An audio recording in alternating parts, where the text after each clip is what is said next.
wa rahmatullahi wa barakatuh. Myself, Saifullah Sharif. Today I am going to explain about my model, the boat of Nuh alayhi salam. The Prophet Nuh alayhi salam was persistent in calling his people to Islam for 950 years, but every generation that came to existence rejected Nuh. They found every excuse to escape from the presence of Nuh. The number of disbelievers were rapidly on rise. So the Prophet Nuh alayhi salam prayed to Allah, "My Lord, they have disobeyed me and followed, whose wealth and children gave them no increase but only loss. Indeed, they have led many astray. O Allah, grant no increase to disbelievers."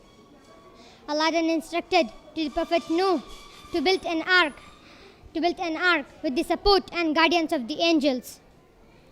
Prophet Nuh alayhi salam began to build the ark through day and night with the support and guidance of the angels. The construction of the ark continued constant amidst mockery of the people.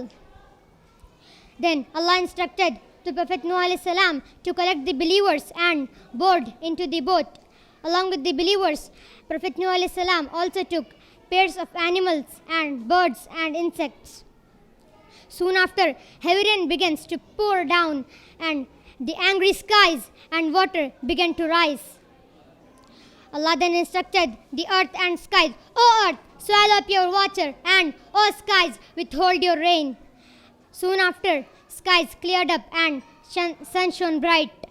Meanwhile, the ark of Nuh alayhi salam landed safely on Mount Judi.